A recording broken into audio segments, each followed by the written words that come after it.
Há bastante tempo, o pastor Ranieri, um amigo pessoal, ligou para mim e disse: você não se animaria a fazer a semana de oração no UNASP? Falei para ele: Ranieri, você tem que pedir isso para um jovem, porque uma semana de oração no UNASP significa um ano de trabalho.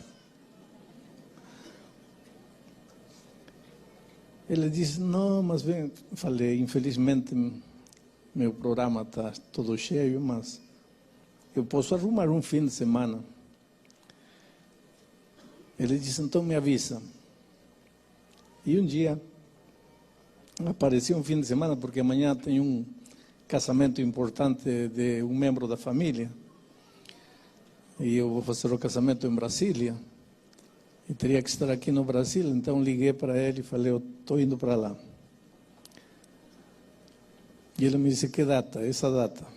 Não, me disse, tem uma caravana da Esperança lá em Cuiabá.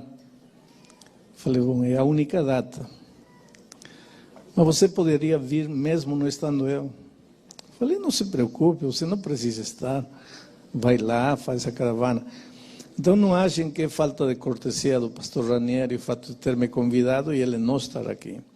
Mas ele já tinha se comprometido com antecedência.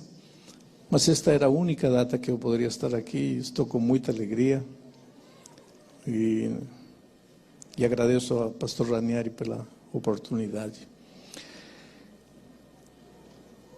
Aqui tem muita gente linda que forma parte da minha experiência passada.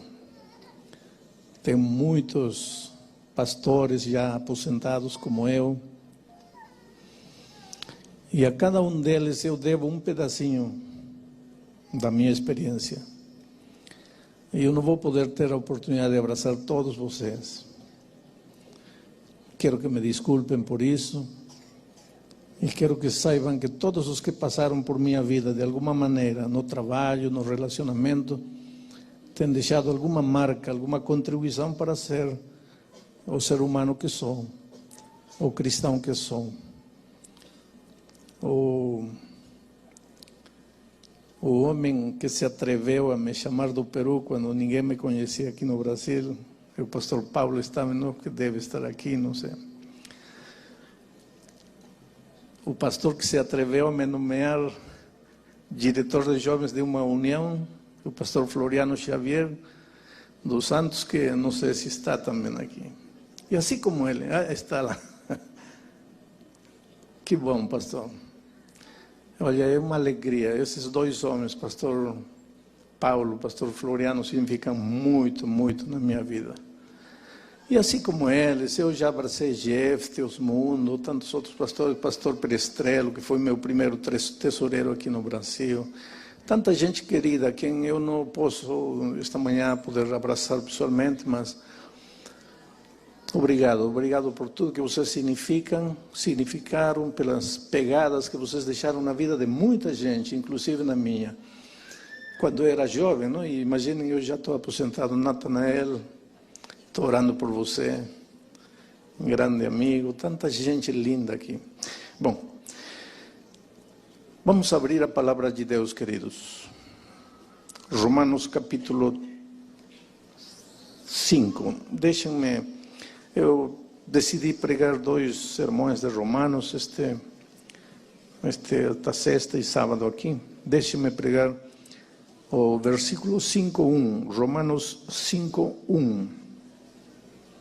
O livro de Romanos, honestamente, queridos, daria para pregar se um pastor decidisse pregar somente o livro de Romanos, e se ele pregar todo sábado, quarta, domingo, eu acho que em menos de 3 anos ele não acaba o livro de Romanos, pela riqueza deste livro. E ele cobriria praticamente as doutrinas da igreja e cobriria os princípios da vida cristã de uma maneira admirável. O versículo 1 do capítulo 5 diz assim: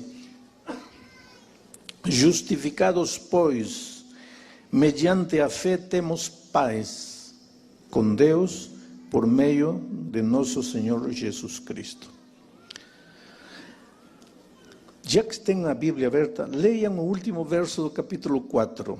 Diz assim: o qual foi entregue, está falando de Jesus, o qual foi entregue por causa das nossas transgressões e ressuscitou por causa da nossa justificação. E o versículo 1 diz: justificados, pois. Interessante, há uma conexão. Até o capítulo 5 de Romanos, no capítulo 1, 2, 3, 4, Paulo fala da necessidade da salvação. Paulo tenta conscientizar o leitor de que precisa ser salvo. Ele está mal, o ser humano está mal, está deteriorado pelo pecado. No capítulo 1, especialmente, ele apresenta um quadro triste das depravações, das misérias do ser humano sem Deus. Ele tenta, nos primeiros 4 capítulos, conscientizar de 3 coisas. Primeiro, você precisa de Deus, você está perdido, você está arruinado, você está deteriorado, teus sentimentos, teus pensamentos, teus relacionamentos, está tudo mal por causa do pecado. Então você precisa de Jesus. E essa justificação que Jesus vai te dar é unicamente pela graça. Agora, a partir do capítulo 5, Paulo começa a falar dos benefícios da salvação. Dos benefícios da salvação. Interessante. Ele não apresenta primeiro os benefícios da salvação como uma bala, como um chocolatinho, como uma sobremesa, dizendo: olha, veja o que te espera. Não. Ele primeiro começa a epístola aos Romanos conscientizando da miséria do ser humano. Entende por que você precisa ser salvo. Como dizem na gíria, cai na real, acorda. Não acha que você é bom, como o humanismo de nossos dias ensina. Não acha que você está em progresso. Pelo contrário, você está em deterioração permanente. Interessante que hoje, muitas vezes se enchem em estádios, auditórios enormes, apresentando: olha os benefícios. Você não vai ficar doente, você não vai ter isto, você não vai ser pobre, você vai sair das dívidas. Isso também é parte do Evangelho, querido. Às vezes nós, como igreja, somos tímidos em apresentar os benefícios da salvação. Achamos que nesta vida o cristão tem que sofrer, tem que chorar, porque a nossa glória está lá nos céus. Não é verdade. Não é verdade. É verdade que nesta terra haverão aflições. Mas que o cristão tem que se rastejar no mundo, não é verdade. Agora, está errado quando o motivo para chamar as pessoas para a salvação são os benefícios. Deveríamos fazer como Paulo, trazer as pessoas para a salvação pela conscientização da sua necessidade. E aqui vem a participação maravilhosa do Espírito Santo, conscientizando o ser humano da sua realidade triste. Mas esse não é o meu tema, não vou analisar a Epístola aos Romanos. Meu tema é o capítulo 5, verso 1, e mais especificamente o termo paz. Diz: justificados, pois, mediante a fé, temos paz com Deus. Paz com Deus. Paz. A paz é o contrário do medo. O medo é ansiedade, é incerteza, o medo te amputa, te incapacita, te enfraquece, o medo te aniquila, o medo, a pior arma que o inimigo tem para destruir o ser humano é o medo. A paz é o contrário. Agora, pensa nisto. O primeiro sentimento negativo que o inimigo colocou no coração do ser humano quando pecou foi o medo. O medo. O primeiro sentimento negativo que o inimigo colocou no coração do ser humano quando caiu foi o medo.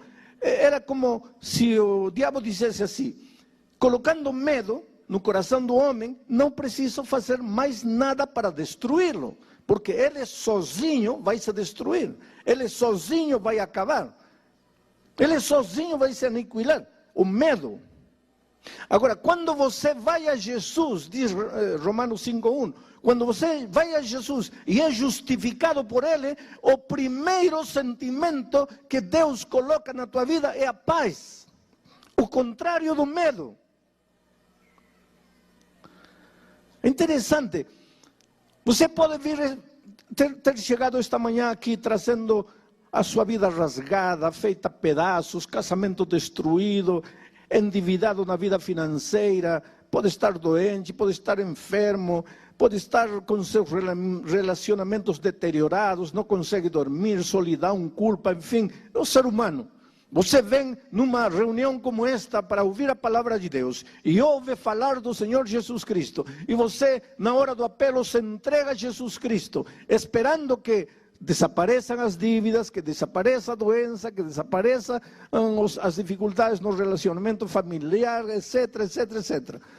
E você vai à frente para se entregar a Jesus, esperando todas essas bênçãos maravilhosas que todo ser humano precisa, e Jesus, em lugar de resolver teu problema de dívidas, em lugar de fazer cair um emprego do céu, em lugar de acertar o relacionamento familiar, Ele, quando você chega aqui à frente, Ele te dá paz.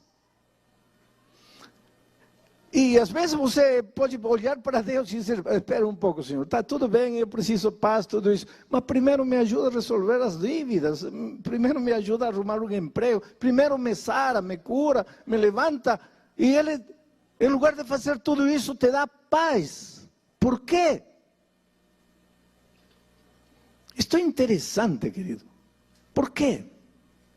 Primeira razão, porque o primeiro sentimento negativo que o inimigo colocou no coração humano quando pecou foi o medo, contrário da paz. Agora, o primeiro sentimento que Deus coloca em teu coração quando você é justificado é o contrário do medo, a paz. Por quê? Porque uma pessoa com paz no coração é o melhor instrumento para a realização dos grandes milagres divinos. Porque há dois tipos de milagres: os milagres sobrenaturais e os milagres naturais. Os milagres sobrenaturais, você andar por cima da água e não se afundar, um corvo trazer um pedaço de glúten para você quando está com fome, você cair na cova dos leões famintos e o anjo do Senhor vir e fechar a boca dos leões, o mar vermelho, um mar de dificuldades, se abrir. Deus é Deus, querido, esses são milagres sobrenaturais. E por favor, dê a Deus o direito de ser Deus. Acredite em Deus, não se atreva a duvidar do poder de Deus. Porque se alguém está com câncer esta manhã, pode sair de aqui curado. Deus é Deus. Não duvide neste mundo racionalista, pragmático, não se atreva a duvidar do poder de Deus, querido. Eu tive um grande amigo, pastor. A emoção é tão grande. Jerry Patzer, presidente da União Norte da Califórnia, um grande homem.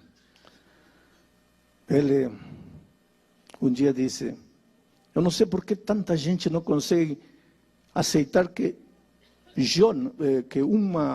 um grande peixe, vamos dizer que seja uma baleia, eu não sei como tanta gente não consegue entender que um grande peixe engoliu Jonas. O teve dentro da barriga 3 dias, não o digeriu, e 3 dias depois o jogou vivo. Ele dizia: eu não entendo como tem gente que não pode aceitar isso. Porque conhecendo o Deus que conheço, dizia ele, se a Bíblia dissesse que Jonas engoliu uma baleia, a teve na barriga 3 dias, não a digeriu, e 3 dias depois a jogou viva, conhecendo o Deus que tenho, eu acreditaria. E não entanto, meu querido amigo Jerry Patzer morreu com um câncer na flor da vida. Como você entende essas coisas? Querido, Deus é Deus e pode fazer milagres sobrenaturais na hora que Ele quiser, quando Ele quiser, com quem quiser e porque Ele quer. Milagres divinos sobrenaturais não são atribuições humanas. Mas a maioria dos grandes milagres divinos são milagres naturais. E para a realização dos milagres naturais, o instrumento é você. Porém, você justificado e você com paz em seu coração. Você justificado e você com paz em seu coração. Vou contar uma experiência. Um dia eu estava na divisão, eu trabalhava ainda, uma senhora liga para mim, pastor, ore por mim, eu tenho um tremendo problema, eu sei que se o Senhor orar, está tudo resolvido. Qual é o seu problema, irmão? Eu estou devendo 40 mil reais, pastor. E meu marido ganha 800 reais por mês. E eu não trabalho afora porque eu cuido da casa. Agora me diga uma coisa. Uma família que recebe 800 reais por mês poderá pagar uma dívida de 40 mil reais? É problema ou não é problema? Problemão. E ela disse, e o pior de tudo, pastor, é que meu marido não sabe que estou devendo 40 mil reais. E o pior de tudo, pastor, é que eu peguei dinheiro com agiotas e eles estão me ameaçando com me matar se eu não pagar. E por que você não conta para seu marido? Porque ele me mata, pastor. Essa mulher não tinha saída. Se não paga, os agiotas matam. Se conta,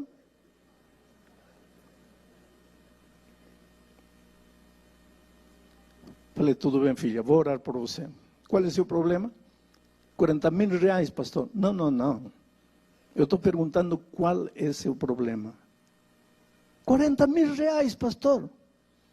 Não, filha, você não está entendendo. Você deve 40 mil reais. Isso eu sei. E eu creio em você. Eu estou perguntando qual é o seu problema. Pastor, 40 mil reais. Eu não estou mentindo, pastor. Para que eu ia ligar para o senhor para mentir? Falei, filha, quer dizer que se eu fizer uma oração e o senhor mandar um corvo trazendo no bico 40 mil reais, teu problema está resolvido. Ai, pastor, estaria resolvido. Filha, teu problema não estaria resolvido, porque teu problema não são os 40 mil reais. Pastor, sim, não, filha. Teu problema é outro, teu problema está no coração. Por que você se empresta dinheiro quando você sabe que não pode pagar? Por que você oculta a verdade de seu esposo? Você traz uma ferida no coração e você não percebe. E enquanto essa ferida não for curada, teu problema não está resolvido. Porque Deus te manda 40 mil reais hoje, próximo ano você vai me ligar, pastor, 10 mil reais. Aí, 6 meses depois, pastor, 5 mil reais. 5 anos depois, pastor, 50 mil reais. Teu problema não é dinheiro. Não estou dizendo que não precise. Não estou dizendo que você não deve. Teu problema está no coração. Há uma ferida que sangra e se manifesta no fato de procurar dinheiro quando você sabe que não vai pagar. Ela começou a chorar no telefone. E me disse, pastor, o senhor é um profeta. Mas por que, filha? Eu disse, pastor, o senhor acaba de descrever minha vida. Eu nasci no interior de Pernambuco, numa cidade pequenina. Meus pais eram pobres. De criança eu só ouvia 3 coisas. Não se pode, não tem dinheiro, somos pobres. Queria um picolé, somos pobres, não tem dinheiro, não se pode. A escola ia de excursão, somos pobres, não tem dinheiro, não se pode. Pastor, isso me massacrava. Somos pobres, não tem dinheiro, não se pode. Aí quando eu fiquei maior, eu comecei a gastar. Mas que dinheiro? Aprendi a me emprestar dinheiro. E gastava. Pastor, um dia chegou um momento em que eu devia a metade da cidade pequena onde eu morava. Eu não podia sair na rua que alguém já estava me cobrando. Aí pensei, o que faço? Saí na rua, na estrada, uma noite, peguei carona com um caminhoneiro, vim para São Paulo. Cheguei em São Paulo. E quando cheguei em São Paulo, levantei as mãos para cima e disse, graças, meu Deus, aqui vou começar de novo. Como vai começar de novo, deixando lá? Oh, querido, jamais se começa de novo sem consertar o passado. Não tem jeito de começar de novo. Começar de novo. Se consagrou a Deus, começou a orar, a estudar a Bíblia, conheceu na igreja um jovem cristão, casou com ele, cristão, bom menino, mas ganhava R$800. Veio um filho, veio outro filho, e agora estava devendo R$40.000. E agora? Ia fazer o quê? Fugir de São Paulo, ir para Tóquio. E quando devesse a metade de Tóquio, ia ir para onde? Para a Lua. Você vê que a dívida não era o problema, querido. O que você diria esta manhã se eu te dissesse assim? A enfermidade que você tem no corpo não é problema.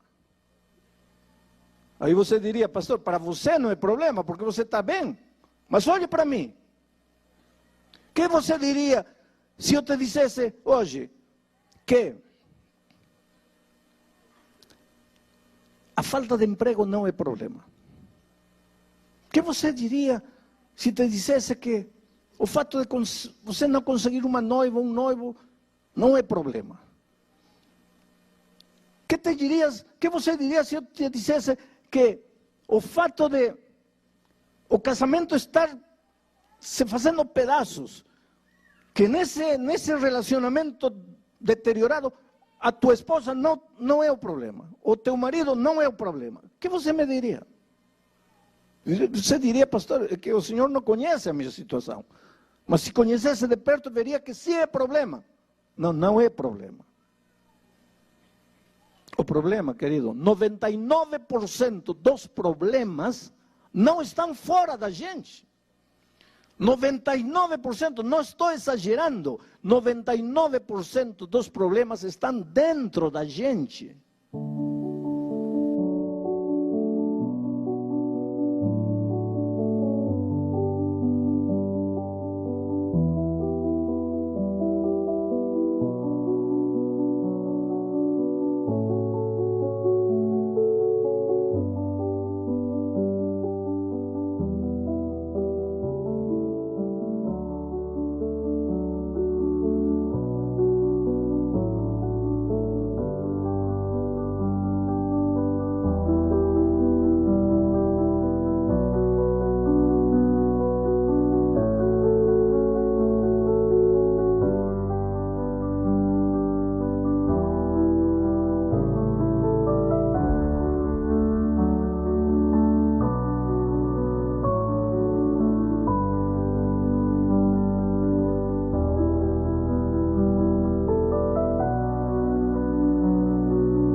Lembra quando Pedro e seus companheiros estavam no mar da Galileia e Jesus apareceu aquela noite? Havia vento, havia tempestade, havia trovão, havia escuridão. E se você perguntasse a Pedro e aos discípulos, qual é o problema? Eles diriam, como qual é o problema? Não está vendo, está escuro, está chovendo, a água está entrando, vamos afundar, esse é o nosso problema. Não era o problema. Porque quando Jesus chegou na vida deles, não acalmou a tempestade, não fez o sol sair, não parou o vento, as ondas continuaram gigantescas. O que fez Jesus aquela noite quando chegou? Resolveu o problema. Mas então como continuou a tempestade? Porque a tempestade não era problema, o problema era o coração. E quando Jesus chegou aquela noite, arrancou o medo do coração, colocou a paz, a segurança, a certeza. E aí esse covarde Pedro que estava achando que ia morrer, que ia afundar, quando o medo foi arrancado do seu coração, quando a paz, a certeza entrou em seu coração, esse Pedro se levantou e começou a andar em meio da água. O vento continuava, a crise continuava, as dificuldades continuavam. Que me importa? Estou curado. E em nome de Jesus foi capaz de andar por cima da água. O problema, querido, é nosso coração. Não é que teu marido é mulherengo, é que você é ciumenta. Aliás, de mulherengo quero dizer algo, entre parênteses, para os homens. Espero que não haja nenhum mulherengo aqui. Mas os psicólogos estão discutindo ultimamente que uma das causas que levam o homem a ser um mulherengo é o medo. Que é isso? Medo. Medo de quê, pastor? Medo de não ser homem. E como tem medo de não ser homem, precisa se afirmar como homem. E a melhor maneira de se afirmar como homem, sai com uma, sai com outra, e em cada saída o que está gritando seu inconsciente é: sou homem, sou homem, sou homem. Quando você é homem, não precisa se afirmar, você é homem. Mas tem que ter paz no coração para isso. Se você não tiver paz, pues está mal. Paz no coração. E quando você vai a Jesus, a primeira coisa que ele faz é arrancar o medo que o inimigo te colocou e agora coloca paz em teu coração.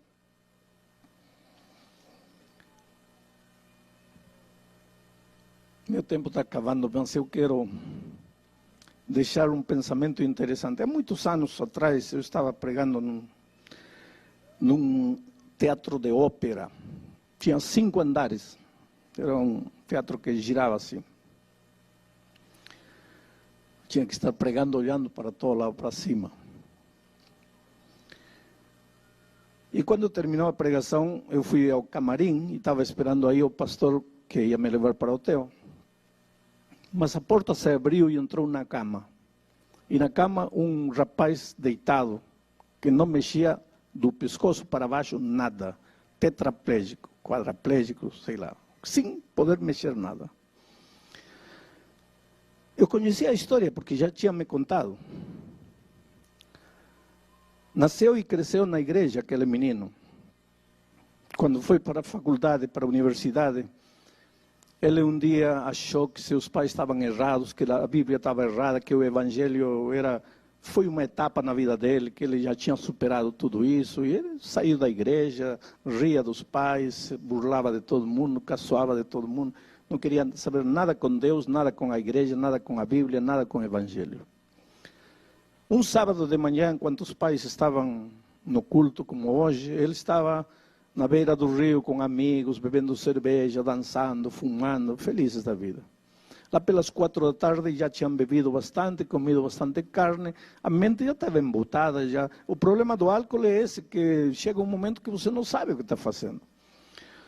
Perde a noção do risco, do perigo, então decidiram se jogar no rio de uma altura aí de 4 metros, e como a água estava meio turva, eles não perceberam que havia uma rocha, quase a flote. Ele se jogou, foi o primeiro, e caiu de cabeça na rocha.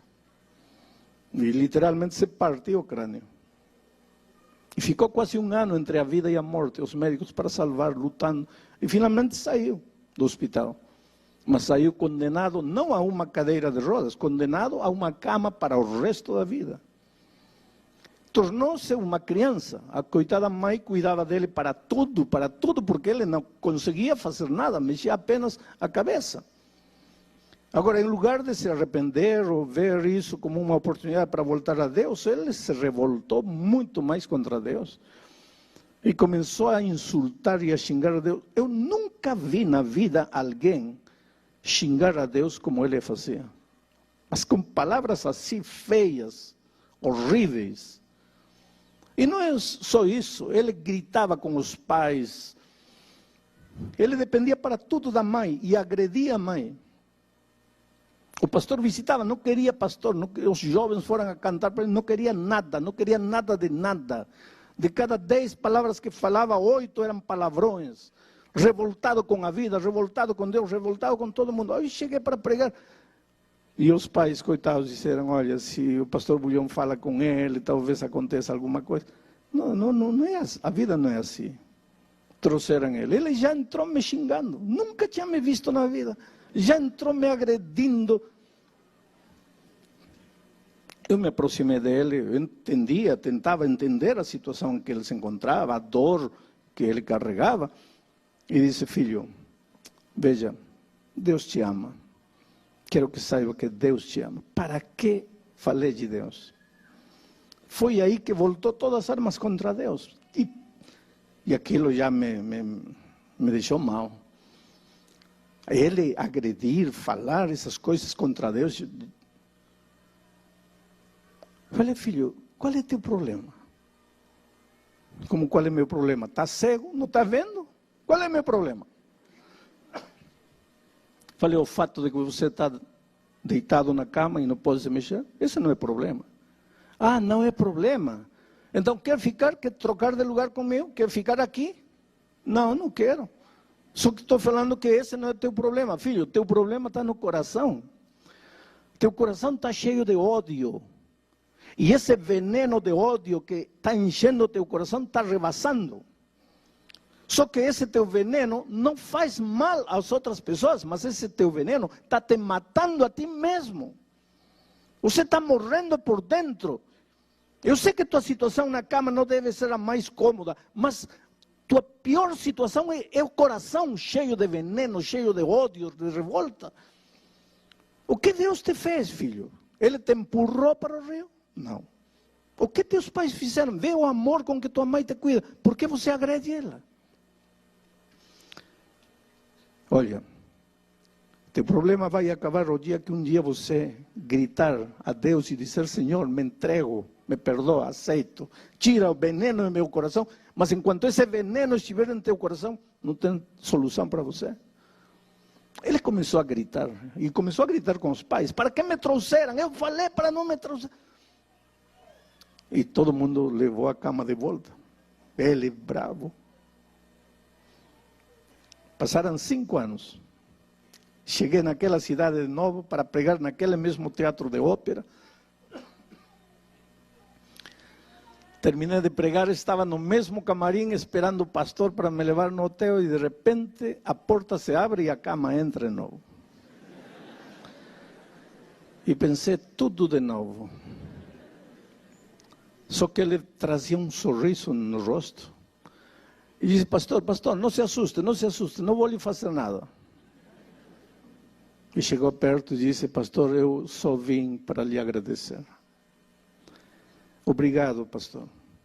A última vez eu fui malcriado, eu quero lhe pedir desculpas. Falei, filho, não. Eu acho que quem tem que pedir desculpas sou eu. Eu acho que naquele dia eu não te disse o que você estava querendo ouvir. Ele disse, não, pastor, você não me disse o que eu queria ouvir. Você me disse o que eu precisava ouvir. Mas aquele dia, pastor, eu saí de aqui odiando o Senhor. Odiando-o.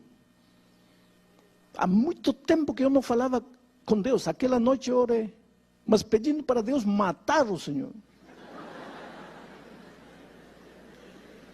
Porque eu achei o Senhor um homem insensível. Como teve coragem de me dizer tudo que me disse, sabendo que eu não podia me defender. Mas, pastor, até aquele dia todo mundo me passava a mão na cabeça e dizia, coitadinho, coitadinho, coitadinho. Eu me sentia um coitadinho, mas aquele dia, pastor, o Senhor me disse coisas que me doeram, mas depois quando eu fui para casa fiquei pensando, levei 7 meses, pastor, com esse ódio pelo Senhor em meu coração.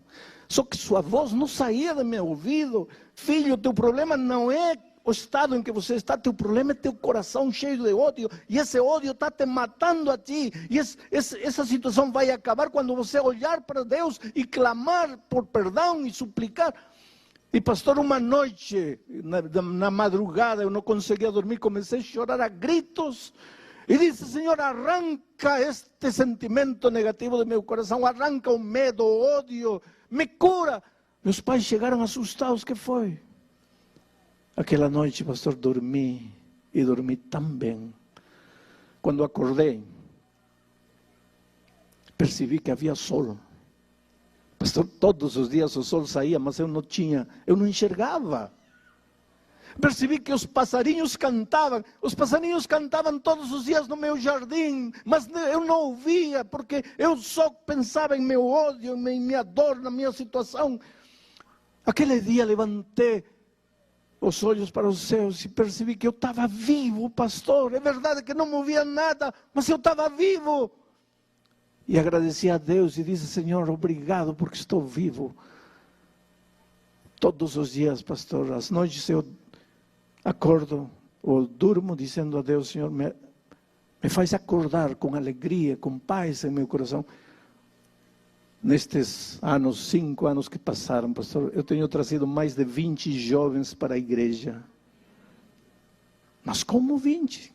Como? Como você faz isso? Ah, pastor, é que os jovens da igreja me levam, e eu peço para eles me levarem na boca do lixo da cidade, onde está a prostituição, as drogas. Os jovens cantam com violão, depois eu prego, deitado na minha cama.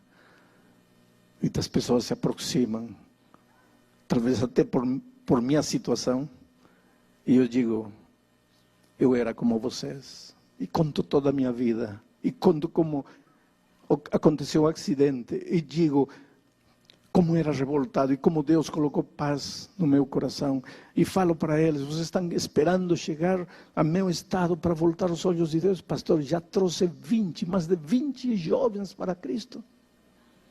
E todo dia lhe digo, Senhor, deixa-me viver para continuar trazendo gente para ti. E pastor, eu pintei um quadro e quero lhe mostrar. E aí trouxeram o quadro. Falei, mas filho, como você pintou se você não mexe nada? Ah, disse pastor, esse era meu problema quando eu não tinha entregado a vida a Cristo. Eu me olhava no espelho e só via o que não mexia. Hoje, para que eu vou me preocupar com o que não mexo, senão não me serve para nada? Então, o único que eu olho no espelho é o que mexo. E eu mexo a cabeça, pastor. Eu aprendi a pegar o pincel com a boca e a pintar com a boca. E este quadro eu pintei com a minha boca. E um quadro impressionante. Tem várias cenas. Aqui tem um monstro. Você tem que dar um desconto, porque foi pintado com a boca por alguém que está aprendendo a pintar com a boca. Mas aqui tem um monstro com chifres e rabo. No segundo quadro, já não tem chifres o monstro, mas tem rabo. No terceiro, já não tem chifres nem rabo, mas continua monstro. Aqui está a cruz de Cristo. E aos pés da cruz está o monstro, só que já não é monstro. Virou príncipe, é um príncipe. E ele me disse, pastor, esse último aí sou eu quando o Senhor me conheceu. Esse príncipe sou eu hoje, transformado por Jesus. Oh querido, eu tenho encontrado tanta gente jovem que pode andar, pode correr, pode pular, pode fazer tudo e quer morrer. E diz, pastor, a vida não vale a pena. Para que nasci, para que vivo? E conheço aquele rapaz que não pode mexer nada e quer viver. E todos os dias diz, Senhor, deixa-me viver. Qual é a diferença? A diferença é Cristo. Justificados, pois, pela fé, temos paz. Quando o Espírito de Deus entrar no teu coração, você vai aprender a pedir perdão à esposa e vai ver que talvez sempre teve uma esposa maravilhosa, que teu temperamento foi destruindo. Quando você for curado por Deus, vai deixar o machismo de lado e vai aceitar que tua esposa tem razão e vai lembrar que tua esposa talvez foi uma flor linda que chegou às tuas mãos e que você, por causa do temperamento indômito, foi murchando. Mas só Jesus pode fazer isso. Arrancar de teu coração o medo. Por que você grita? Por medo. Por que você é teimoso? Por medo. Por que você não cede? Por medo. Medo. O medo arruina tudo. E quando você vai a Jesus, a primeira coisa que Ele coloca em teu coração é a paz. E agora você, com paz, vai ser um instrumento para reconstruir teu casamento. O instrumento para resolver teu problema financeiro. O instrumento para enfrentar os vendavais da vida sem temor. Transformado por Jesus. Eu quero fazer um convite, porque a minha natureza de evangelista não me deixa terminar um sermão sem fazer um convite. Este convite não é para as pessoas batizadas, porque vocês um dia já se levantaram, já vieram à frente. Este convite também não é para os que ontem à noite se levantaram, porque ontem à noite vocês já se levantaram e já vieram à frente. Este convite é para você que ontem talvez não conseguiu levantar-se, ou que talvez você não esteve ontem, mas esta noite veio. Hoje veio e você precisa se entregar a Jesus e precisa dizer: Senhor, me cura. Senhor, coloca paz em meu coração. E quando você estiver com seu coração inundado de paz, vai ver como vai enfrentar a vida de outro jeito, transformado pelo poder do Senhor Jesus.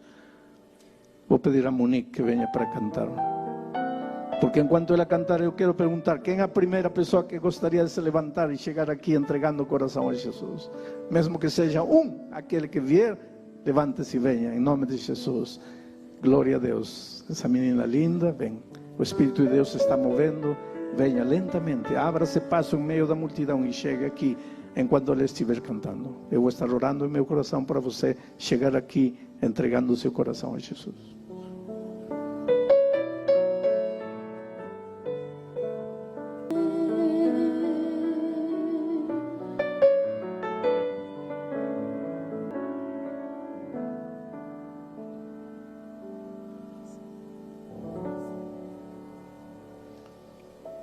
Cheguem mais perto, por favor.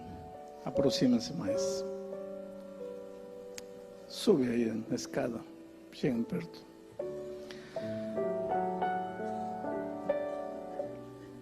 Eu deveria agradecer a Deus por este lindo ramilhete de flores.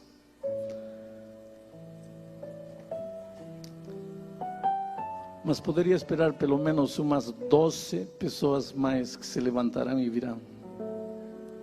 Pelo menos 12 pessoas mais que sentadas aí estão sentindo a voz de Deus trabalhando em seu coração. Eu não sei quem é você, mas de repente você é um aluno, estudante, precisa tomar sua decisão, entregar a vida a Jesus. Quem é o primeiro que poderia vir? Glória a Deus por esse rapaz, veja, trazendo seu neném nos braços, não? Que coisa linda. Vem a Jesus. Hoje é o dia de boa nova. Hoje é o dia de salvação. Vejam. Já vieram 4, 5, 6, 7. Onde está você? Vai voltar para casa deixando passar a grande oportunidade de sua vida? A Bíblia diz: se ouvirdes hoje sua voz, não endureçais vosso coração. E você está ouvindo a voz de Deus. Glória a Deus, meu rapaz. Vejam essa decisão. Como vocês são valiosos para Deus.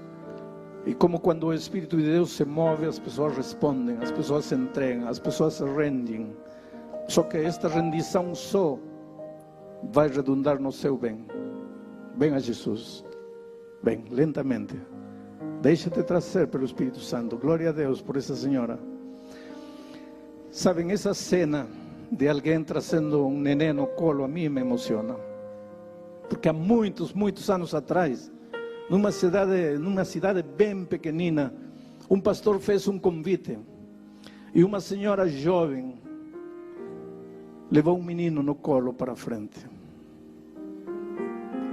e entregou sua vida a Jesus. Essa senhora era minha mãe e esse neném era eu.